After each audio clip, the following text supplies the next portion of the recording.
Hi, your computer friend Connie here for another day in the life of working remote. So today's topic is remote meeting etiquette. Now, I'm sure a lot of you are like me in that you're having a lot of meetings remotely over the just online so that you can meet with other people and get together as a team somehow.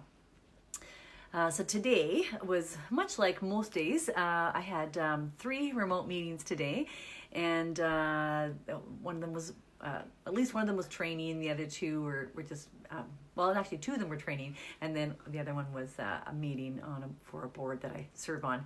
And it was interesting because on the, hi Kim, hi Mike, all 3 meetings I attended were on different platforms. So I had to do a GoToMeeting remote, I had to do a Zoom remote meeting, and then I did a Teams remote meeting. And so in a future live or video or something, I'm going to compare all of those so you guys know what the difference is and maybe which one you might want to use for your team.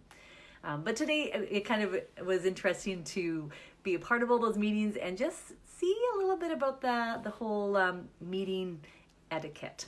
And I mean, when you're in a meeting with other people, there's certain things that usually happen, and you want that to happen while you're online as well. So I'm just going to lay out a few ideas or tips, and maybe you guys have some tips. So I sure would love to hear what you think about meeting etiquette, especially when we're talking about online meetings. Give me your tips for this. So first off, before any online meeting, just like any other meeting, you want to have an agenda. You want to know what you're going to say. And if possible, that agenda should be sent out well ahead of time so everybody knows what's going to be talked about so they can prepare and have something to say as well. Now, I know we're in crazy times and there isn't a lot of preparation. Sometimes we're reacting to things that is going on in our world today. So maybe that just means that when we start the meeting, we at least have the agenda as to what we're going to cover. Nonetheless, there needs to be an agenda. We need to have some kind of guideline. So that's kind of point number 1. Point number 2 that really follows that one really close by or close along is follow the agenda. Sounds kind of obvious, but you know, you get into a meeting with a bunch of people and you bring up point number 1 and they're talking about it, and then all of a sudden we're over here. So, and then somebody goes over there. So you want to try and make sure you bring everybody back in and you keep them focused on what you're there to meet about. And if there's a reason for you to be talking about these extra things out there, then add it to the agenda, add it to the end of the agenda, or reorganize the agenda to allow for it. But you can't go off on tangents the whole time you're meeting with people, because it's just impossible for you to keep control of that meeting and to have the right flow going. So try and stick to that agenda. The next one is at the beginning of a meeting, especially in this online world now, it's really a good idea to build up some sort of guidelines on how the online meeting will work. So you want to lay out a bit of a process. And when you're laying out that process, that means maybe as the host of the meeting, you say to everybody, okay guys, thanks for joining me today. What I'm going to do is I'm going to go through the points from our agenda, and then I'm going to ask each of you for your comments, or maybe I'm going to just speak to certain people about certain topics because that's their area of expertise, or maybe at the end we'll do questions. I mean, whatever it is, I'm saying maybe just because I'm not sure which method you'll choose, but choose a method. You don't want everybody to jump in the meeting and then all of a sudden everybody starts talking and it's like, hey, hang on, I can't hear anybody, because they're all talking at the same time. And that really doesn't work in an online meeting. So you want to say what the process is. And part of that process is, are we all going to have our videos on? Are we all going to have our mics on? Like, should we put our hand up when we want to talk? What is the process and what should it look like? So if you can say that in the beginning so everybody understands, and maybe even write that in the chat. So if someone didn't hear you or wasn't there at the very beginning of the meeting, they can read it in the chat.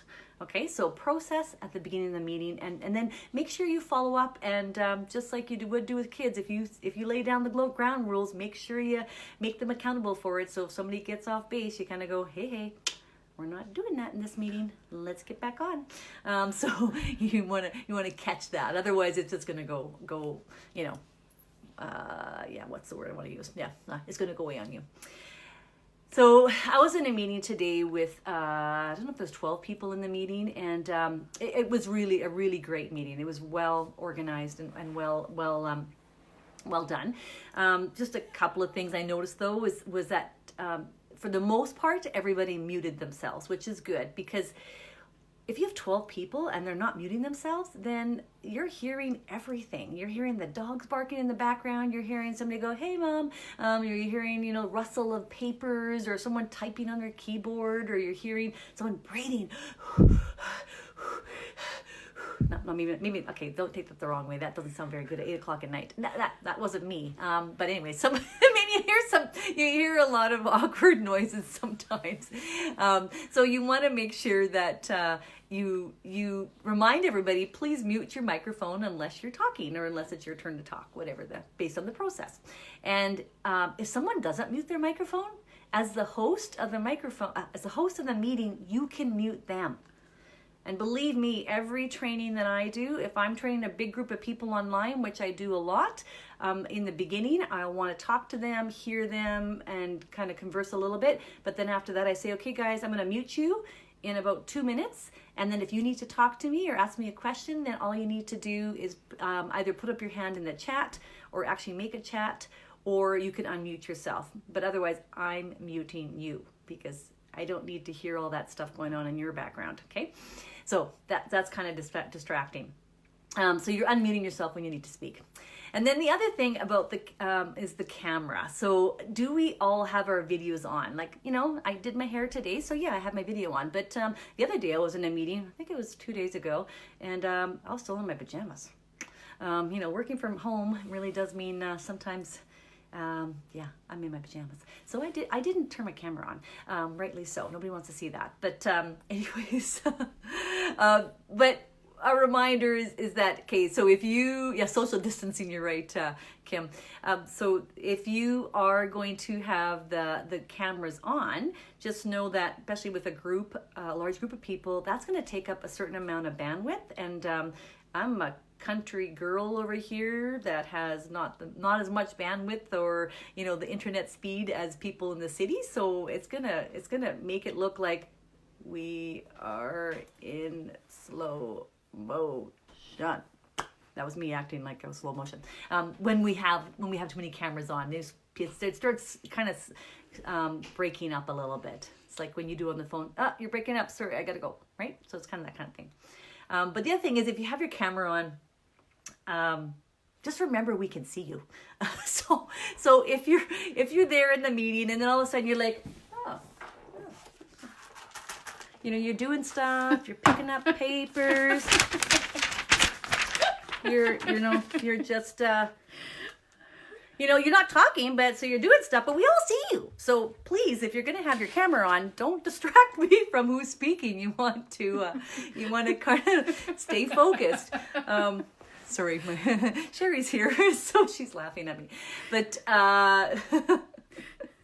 so yeah, hopefully this person isn't watching tonight, and if she is, hopefully she has a sense of humor. But I thought it was kind of funny because this one person in the meeting, she would pause her camera regularly, and so I'd be like counting it down. Oh, there's a pause, because she did all this other stuff half the time. Now, she didn't do papers like I'm doing, but she'd get up and go places and stuff like that. And we're like, whoa, what's she doing? Opening up drawers, and we're all watching her. How do you hear what the person's talking about when somebody else is doing stuff?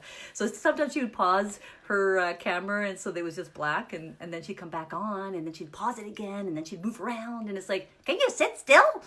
Is what I was thinking. But anyways, that's just meeting etiquette according to Connie. Anyways, so that those are my thoughts for today. If you're on an online meeting and you're wearing your pajamas, just make sure they're really nice, or else maybe don't have your camera on.